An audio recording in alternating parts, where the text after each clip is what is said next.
করতে পারেন না আর আপনার ইসলামী জাতি গ্রহণ করবে, এত সস্তা মনে করবেন না।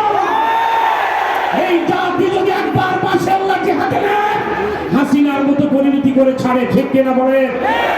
আমার ভাইরা, রাজনৈতিক বক্তব্য কিছু কথা বলার উদ্দেশ্য ছিল, বিশেষ কারণে আসতে দেরি হয়েছে, নেতৃবৃন্দ বলবেন। আমি শুধু আগেকার বিষয়টি বলবো।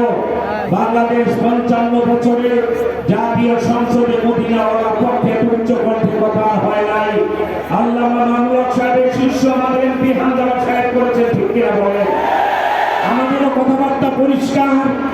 জাতীয় ভোট এবং গণভোটের রায় যদি বাস্তবায়ন না করেন, এটা না করে অলরেডি আপনি ডিজিটাল মুনাফিক এবং ডিজিটাল বিশ্বাসঘাতকে পরিণত হয়েছেন।